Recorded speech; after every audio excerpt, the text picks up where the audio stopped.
Hello friends, आज की इस वीडियो में लेकर आए हैं हम आपके लिए एयरफोर्स के बेस्ट 25 क्वेश्चंस ग्रुप एक्स ई फिजिक्स के, जो कि बहुत ही इंपॉर्टेंट रहने वाली वीडियो को एंड तक देखें। अगर आप इस चैनल पर नए हैं तो चैनल को सब्सक्राइब करें और वीडियो अच्छी लगे तो लाइक और शेयर करें।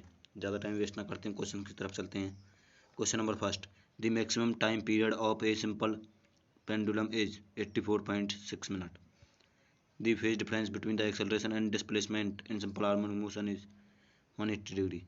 Graph between acceleration and displacement in simple harmonic motion straight line. Graph की बात करें तो कैसी लाइन बनेगी? Straight line.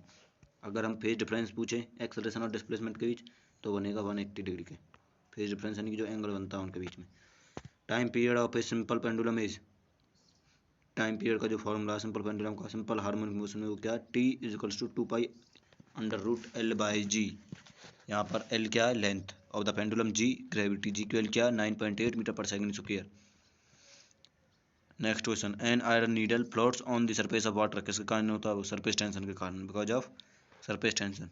सरफेस टेंशन कैसे डिफाइन की जाती है? It is defined as force acting per unit length perpendicularly.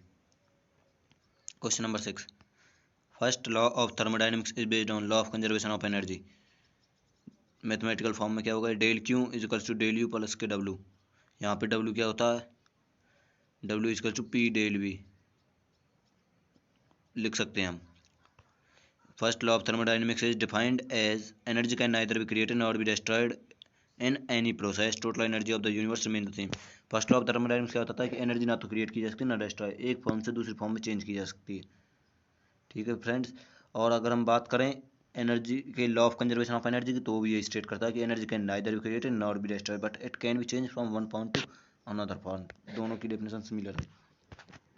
Inertia of body या फिर movement of inertia of a body किस पर डिपेंड करता है? वो डिपेंड करता है मास पे, वेट पे नहीं, मास पे। वेट और मास दोनों अलग चीज़ें, वेट चेंज होता है, मास चेंज नहीं होता कभी भी। बर्नौलीज लॉ या प्रिंसिपल इज बेस्ड ऑन किस लॉ पे बेस्ड है? Law of conservation of energy. ये इसका आंसर हो जाएगा। A pendulum clock goes slow in summer and fast in summer and winter. Slow कब चलती है? समर में, और फास्ट कब चलती है? विंटर में। रीजन है, हमने फॉर्मूला पढ़ा है, T equals to 2 pi under root L by g. और यहाँ पे हम देखेंगे कि जो टाइम पीरियड है वो किसके डायरेक्टली प्रोपोर्शनल है? Under root of length, length के डायरेक्टली प्रोपोर्शनल है। समर में जो क्लॉक का जो पेंडुलम होगा उसकी क्या बढ़ेगी? लेंथ। और लेंथ बढ़ने के साथ साथ टाइम पीरियड क्या होगा? इंक्रीज, क्योंकि डायरेक्टली रिलेशन है इनके साथ। तो टाइम पीरियड इंक्रीज होगा तो मतलब वो ज़्यादा टाइम लेगा, या फिर हम कह सकते हैं कि ज़्यादा टाइम क्यों ले रहा है, कह देंगे अपनी भाषा में कि वो स्लो चल रहा है। पेंडुलम क्लॉक का क्लॉक का जो पेंडुलम है वो स्लो चल रहा है। और विंटर में इसका अपोजिट है, विंटर में जो लेंथ है वो घट जाती है पेंडुलम की लेंथ घटेगी तो टाइम पीरियड घटेगा, यानी कि या तो वो अपना काम फास्ट कर रहा है जब वो टाइम कम ले रहा है।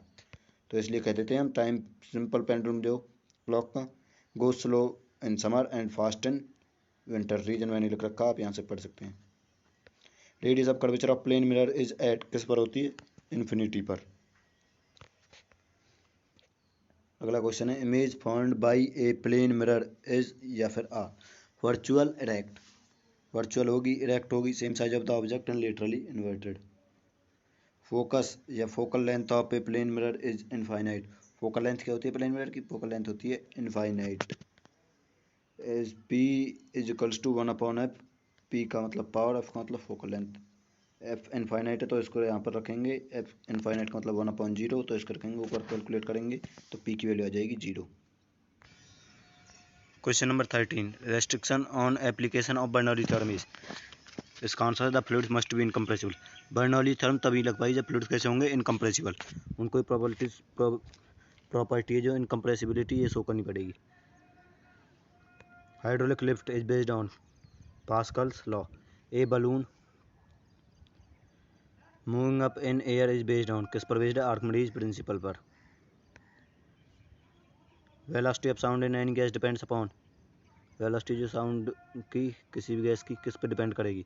डेंसिटी पर या फिर इलास्टिसिटी पर, कि कितनी तेज़ी से गैस में जो साउंड की वेलोसिटी है वो कितनी स्पीड के साथ ट्रैवल करेगी, वो किस पे डिपेंड करेगी? गैस पे। गैस की किस प्रॉपर्टी पे? डेंसिटी या फिर इलास्टिसिटी।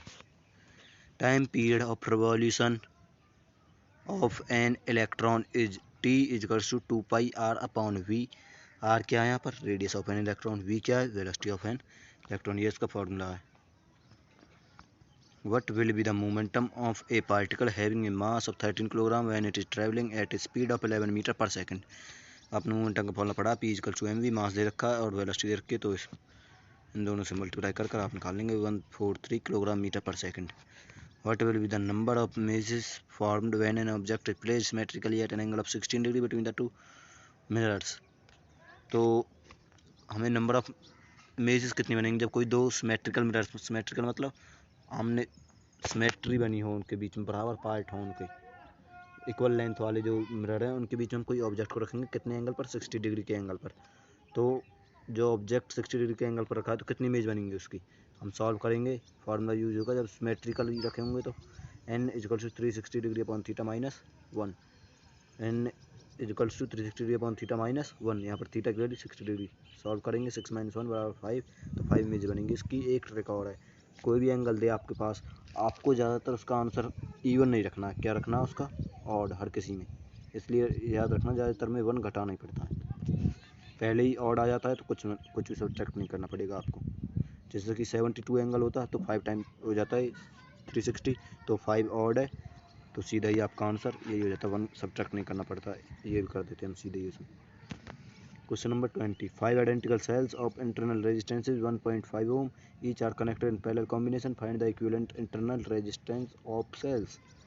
देखिए जब सेल्स कैसे हो आइडेंटिकल, एक कंडीशन तो ये, और दूसरा कॉम्बिनेशन कैसा हो, पैरेलल, तो जो हमें इंटरनल इक्विवेलेंट रेजिस्टेंस निकालना पड़े, चाहे इंटरनल हो चाहे एक्सटर्नल, वैसे तो इंटरनल ही बोलेगा क्वेश्चन में, तो फार्मूला होगा, क्या फार्मूला होगा उसके लिए, फार्मूला होगा R equivalent is equals to R by N. इस फार्मूले को याद रखना कब, जब सेल्स कैसे हो सभी आइडेंटिकल, और यहाँ पर आर क्या है रेजिस्टेंस, एन क्या है नंबर ऑफ सेल्स, कितने हैं वो 5 आइडेंटिकल सेल्स, और आर की वैल्यू क्या है 1.5, यहाँ पे रखेंगे इस वैल्यू को 1.5 अपॉन, तो कंडीशन भी याद रखना है, आइडेंटिकल सेल्स होनी चाहिए और पैरेलली कनेक्ट होने चाहिए। तो नीचे की तरफ बढ़ेंगे तो R equivalent R by N 1.5 upon 5 equal to 0.3 ohm, answer आ जाएगा। Next question, in transformer frequency of AC remains, transformer में एसी की फ्रीक्वेंसी क्या रहती है, कांस्टेंट, वो चेंज नहीं होती, no change.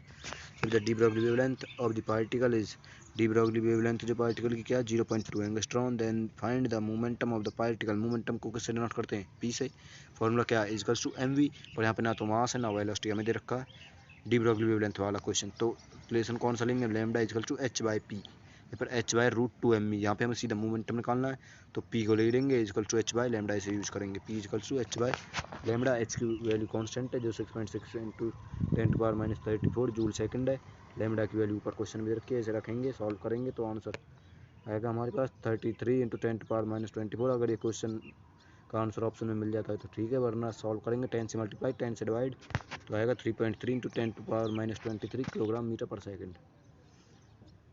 Next question, vector form में दिया हुआ आपको फोर्स और डिस्टेंस, तो वर्क डन कैसे लिख लेगा, work equal to force into distance, dot product होगा, डॉट प्रोडक्ट में आई कैप की मल्टीप्लाई 1, जे कैप की 1, के कैप की 1, सिमिलर की 1 1 और डिफरेंट के साथ 0 बनाएगा। तो सॉल्व करेंगे 5 3 या 15 माइनस का 3 प्लस का 4, 15 प्लस 4 19 माइनस 3 16, तो 16 वर्क की यूनिट है जूल, तो जूल लगा देंगे। What will be the moment of inertia of a solid sphere about its diameter, ये रिलेशन आपको याद करना पड़ेगा, I equal to 2/5 mr square, 11th class में आता है। When we know that G equal to gm upon r square, then find the value of m, m equal to gr square upon g। इसी तरीके से question पूछा गया था, same इसी तरीके से, कौन सा क्वेश्चन, जिस तरीके से 25 क्वेश्चन है इसी तरीके से क्वेश्चन पूछा गया था 13 जुलाई को, जो क्वेश्चन पेपर हुआ था उसमें एयरफोर्स के एक्स ग्रुप में शिफ्ट 1 में मेरे वाले पेपर में आया था, सेम यही रिलेशन निकालना था उसमें इसको यूज़ करते हुए। तो बड़ा ही सिंपल क्वेश्चन था, कम से कम जो टाइम लगेगा इसको सॉल्व करने में वो लगेंगे 15 to 16 मिनट, इतने में ही कंप्लीट हो जाएगा। ज़्यादा क्वेश्चन का जो लेवल है मॉडरेट है, ना तो ईजी है ना ज़्यादा हार्ड है। अगर आपको वीडियो अच्छा लगा हो तो फ्रेंड्स वीडियो को ज़रूर लाइक करें और ज़्यादा से ज़्यादा शेयर करें। आई होप क्वेश्चन मैंने अच्छे डाले हैं, तो thank you for watching this video. जय हिंद, जय भारत।